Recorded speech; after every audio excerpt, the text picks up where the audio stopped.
Hi, I'm Annie Botticelli, and this is the Storyteller Forecast for Scorpio for July 2015.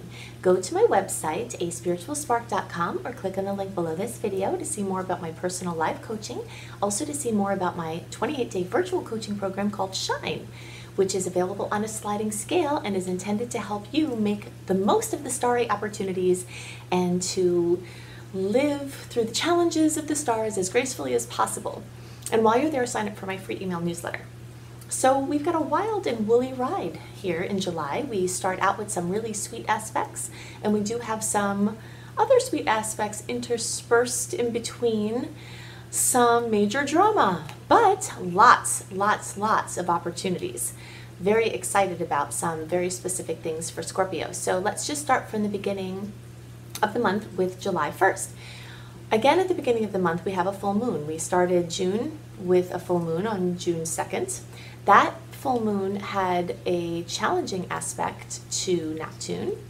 And I talk about this all the time, whenever you have a challenging aspect, which is a mathematical degree that is like 90 degrees or 180 degrees, or two of the common challenging aspects, then it brings out the worst in the potentials of the combination of the stars and the signs that they're in. But when you have a nice aspect, as we do at this full moon, July 1st, it's a full moon in Capricorn. It's the first of two full moons this month. The second one is in Aquarius at the end of the month. But this first full moon in Capricorn has a sweet aspect to Neptune.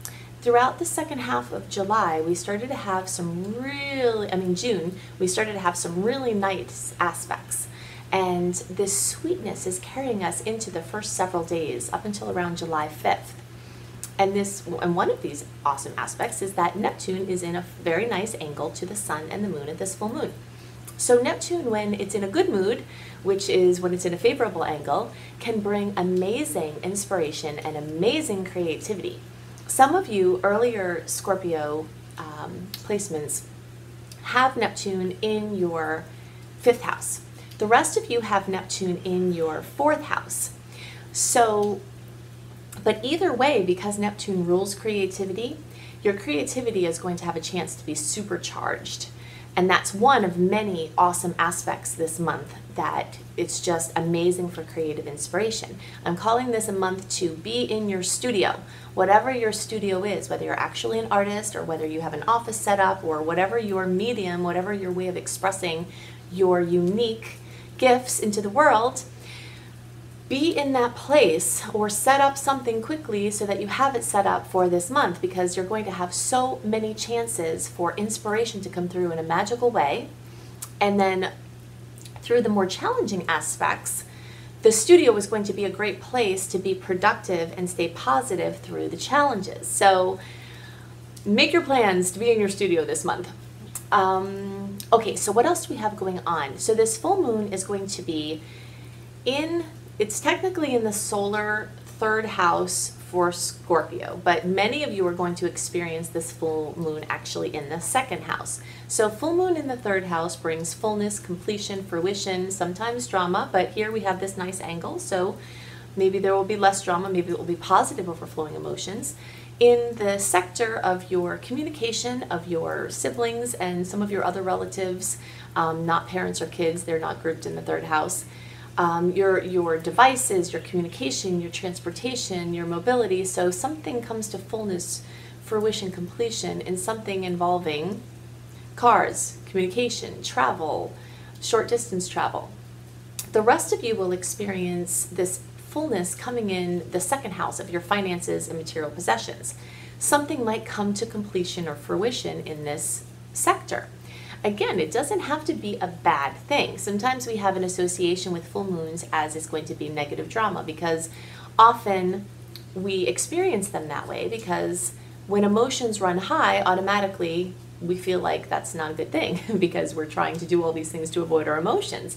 But full moons can bring lots of wonderful things to fruition. At this particular full moon, something involving your finances can come in, maybe a creative project that you've been working on for a while. You've received money from it, or a new stream of income from it. That could be happening. And you have lots of energy in your chart of having business opportunities, career opportunities, advancement for being recognized for your work, getting your creative things out and getting money for them. There's so many layers of this for you. Some of them are longer term. We've been talking about this as a theme. And some of them are shorter term, so it's being activated and adding to, amplifying the longer term prospects. We've been talking about Jupiter expanding the 10th house, and at this point, most Scorpio placements actually will have Jupiter finally in your 10th house of career, work, and life purpose. You later degree Scorpios, you still haven't had this completely starting to warm up for you yet, but it is coming. Jupiter expands everything it touches, and it spends about a year in each sector of our lives. We have these 12 houses, 12 signs, 12 houses, 12 fields of experience. If you were to look at a chart, it looks like a pizza pie with 12 slices of pizza, and all of those slices of pizza are sectors of our lives. They're fields of experience we have as humans. So as the planets in the different signs, bringing the things that they bring, move through these different sectors, it activates these sectors in the way that's true to the planet and the sign. So Jupiter has been in Leo, highly creative Leo, highly expressive Leo, Leo which rules children and creativity and games and fun and romance and hobbies. Jupiter, the great expander, has been in that sign. So for everyone, expansion of these kind of things have been going on. Now, for Scorpios, you have Leo energy in your 10th house. Some of you have it still in your 9th house, depending on the degree of your Scorpio placement. That's why it's taken a while to get Jupiter actually in your 10th house for your middle to later degree placements. So for the earlier placements, Jupiter for a while now, since last summer, has been expanding your career, your work, your life purpose, your recognition. Sometimes it brings multiple jobs. Sometimes it brings multiple streams of income. Sometimes it brings having your creative fingers in a bunch of pudding pies. You know, that's what Jupiter brings, more of everything. And now at this full moon at the beginning of the month, Jupiter is either in this 10th house of career, work, life purpose. Also authority figures can relate to dads. Sometimes it relates to moms. Someone in an authority position. For the rest of you, it's in the 9th house of teaching and learning and religion and traveling and international affairs. So regardless of where it is, at the beginning of the month, with this full moon, Venus is now joining this symphony here. We've got the full moon with Neptune in these beautiful aspects. And I'm calling it a symphony because it's very complex and there's lots of instruments to it. And this particular combination of all of these planetary aspects is a beautiful sound, is a beautiful vibration. Later on in the month, we're going to get to more of a cacophony. But at this point, we're still looking at all the layers of this symphony. And Venus, which rules love and beauty and money, is sitting right next to Jupiter, this great expander, in this house of work or international affairs. For some of you, if your business is in teaching, learning, international affairs, this could be directly linked to your work that way. For the rest of you, because Venus rules money, it could be linked to your 10th house. So whether or not you have Jupiter in the 10th or 9th house, it's still going to very likely affect your work in wonderful ways, bringing opportunities, bringing fruition. Then between, oh, and this is also great for love and for romance because Jupiter expands and Venus is right next to Jupiter. So it's like love and money and wonderful harmony. Then we have Mercury coming and making this amazing aspect to Jupiter and Venus. And Mercury is coming in the form of a helpful person or someone's resources that are facilitating the process of your creative expansion, bringing in money and recognition for you.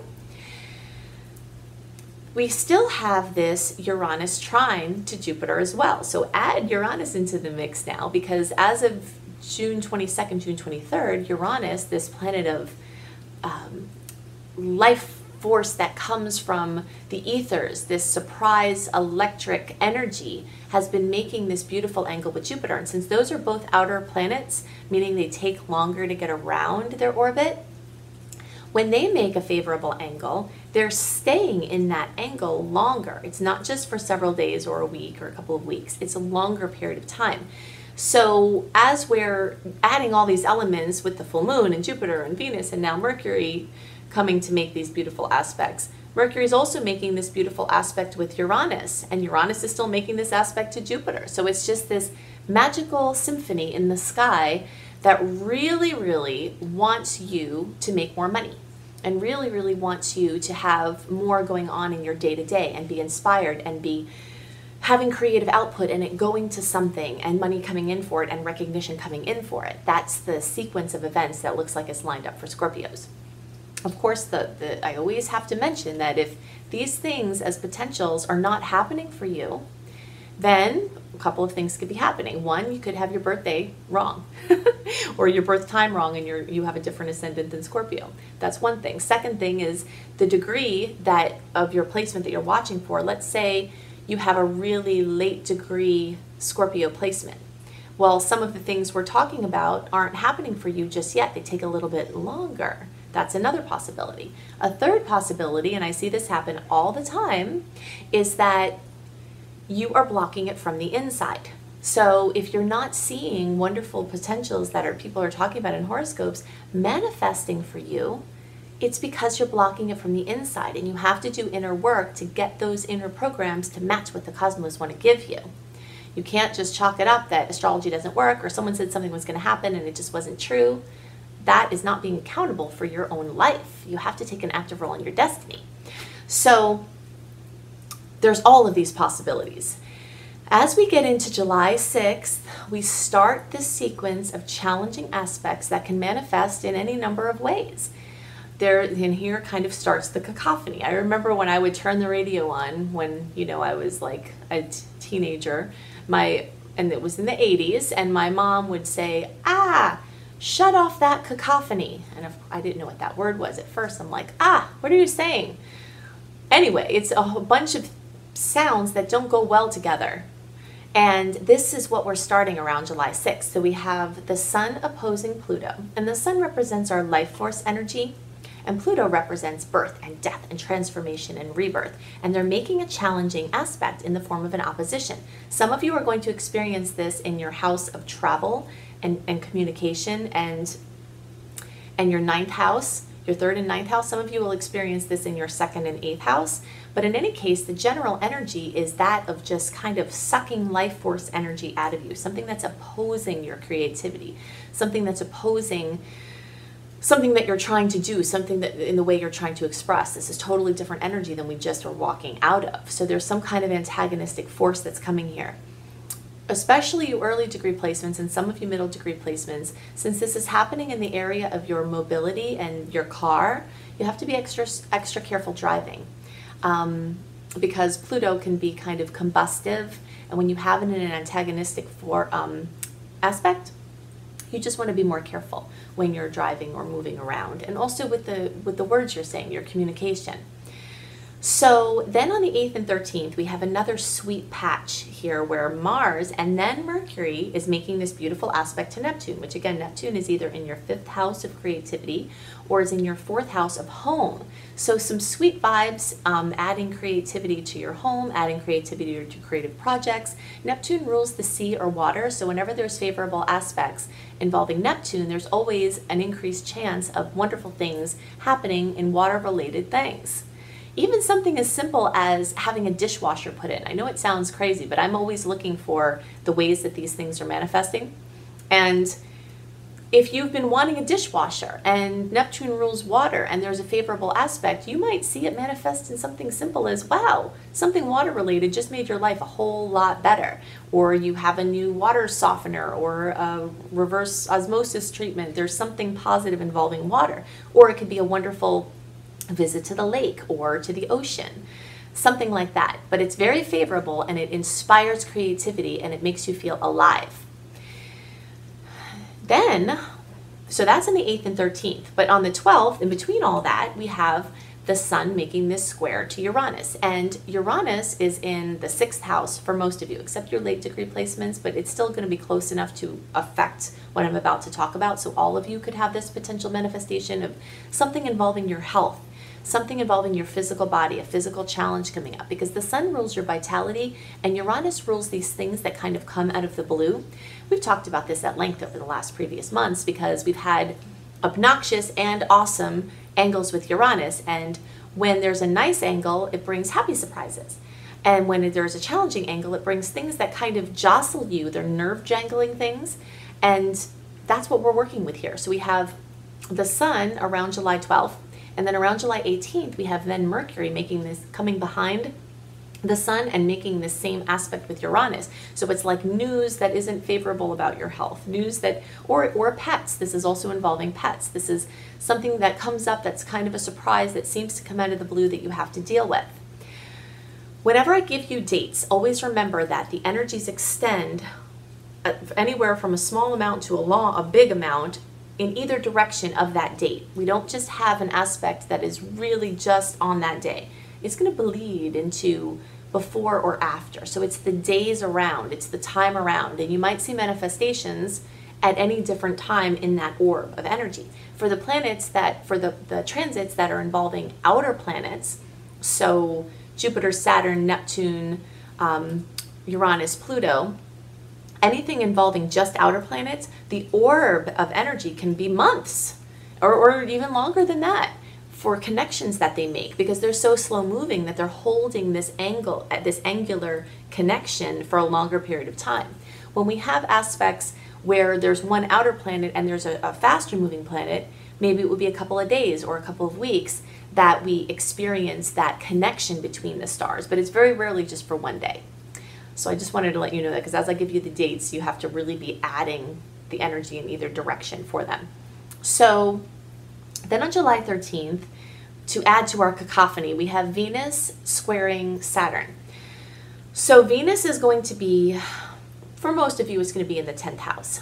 Your later degree placements, it might be in the 9th house, but it's going to be getting close to the 10th house. And this is the career, work, life, purpose stuff that we were talking about. And Saturn, in an unfavorable angle, can be like a disapproving energy. You know, when we have Saturn in a nice energy, it's kind of like a pat on the back. And when we have Saturn in a challenging angle, it's kind of like a bad look, you know, like a disapproving look or a disapproving comment or something like that. So you've got a lot of expansion going on, and people around you may or may not be as excited about the opportunities as you are. This is so unfortunate, and we really, really want, when we have everything going wonderful for us, that the people around us are super supportive and super awesome, but it doesn't always happen that way. And this is the kind of energy that I'm seeing this month, where some things are really opening up, and then there's people around that are naysaying, or they're contradicting, or they're antagonistic, or something comes and it's like a force that is trying to steal your thunder. So just stay strong and stay excited and stay focused on the positive as best as you can, and learn the lesson of not giving your power away to someone's opinion. Even if they happen to be in a situation where they're having authority over you or alleged authority over you, you still can choose your happiness from the inside. This may be a temporary situation. Even if you've been in a job for a long time, you could be out of that job at some point, and that person who's been disapproving will have no sway over you anymore. You know, so you don't try not to give people too much power over your happiness, because that's one of the biggest lessons the stars teach us, especially when they're in challenging angles. So on July 15th, we have our loudest part of our cacophony coming in here with this new moon in Cancer. And really, we want this new moon to just be free and clear, bringing us awesome opportunities. For you earlier degree Scorpio placements, and most of you middle degree placements, this will be in the 9th house, offering new opportunities in international business, international connections, travel, long distance travel, different countries, different cultures, different languages, teaching, learning, expanding your mind, expanding your consciousness, solution-oriented approaches. The rest of you will experience this opening in other people's money, so other people's resources supporting you somehow, merging your power with other people, collaborating with other people. We usually get one new moon a year in each house, so whenever it happens, it's our time for something new, a new chapter in that sector of life. But this new moon has major baggage with it. It has all the things we've talked about, plus it has Mercury and Mars, which are now together in the sky, which is on its own not a bad thing. It's a positive thing. I think it could It could be excessive, it could be challenging in some ways, but the problem is that they're both opposing Pluto. So earlier the Sun came and opposed Pluto, either in the 3rd and 9th house, or for some of you in the 2nd and 8th house. Now Mars, which rules aggressive energy, and Mercury, which rules information and expression and mobility, come and they're opposing this beast. Pluto is like the biggest beast of all when it is not favorably aspected. And this is happening at the middle of the month. But as I always say, I believe that oppositions and squares, these challenging angles, are in many ways our bestest friends, even over the favorable angles, because these are the ones that motivate us, that give us the raw fuel to plow through things that have been long-standing problems. Sometimes it's that we just get so fed up with whatever's coming up that we make a change, or we get so overwhelmed that we know that we have to do something different. But this challenge gives us the opportunity to create something wonderful. Most of the people that you hear about that do something amazing with their lives, they've got some major challenges. Not to say that people who don't have major challenges can't do something amazing. Of course they can. But the stories that get everyone inspired and worked up is when someone has a bunch of problems and they figure out solutions and they work through them and create amazing things. This is your chance to do that. This type of aspect is your chance to do that, to have the weak links in your being come up with the challenging transit. That's what the transits do that are in challenging angles. They bring up weak links to say, hey, this is kind of weak here. What are you going to do about it?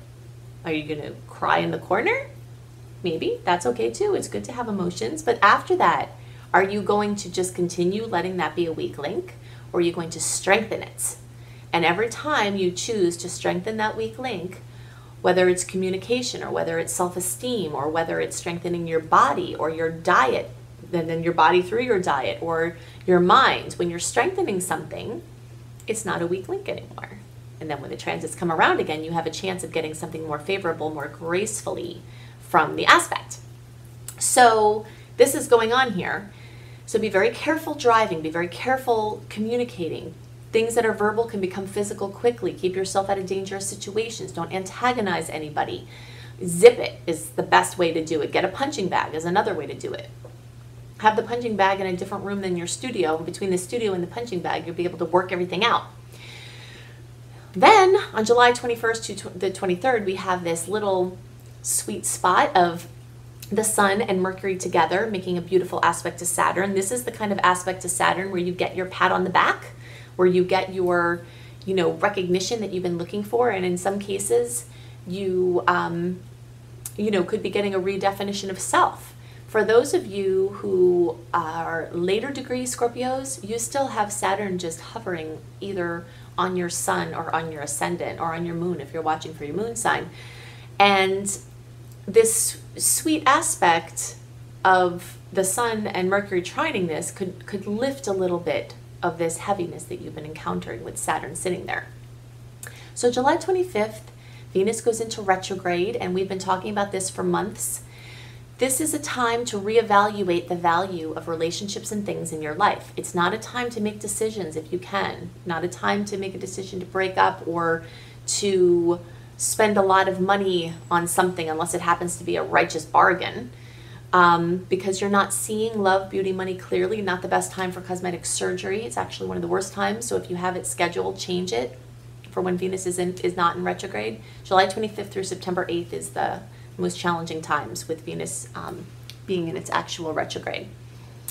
And we'll be talking more about that in months to come too, because this is for several months. But you just want to reevaluate things without making a commitment to what you're reevaluating.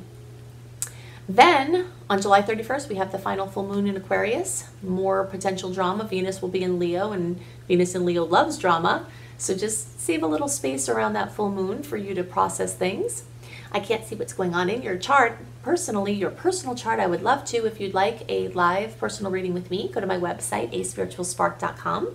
You can see more about my 28-day virtual coaching program, which is available through a sliding scale, which is intended to help you use these aspects as raw fuel to move into your highest expression. And while you're there, sign up for my free email newsletter and become part of my community. I hope you have a wonderful month. Bye.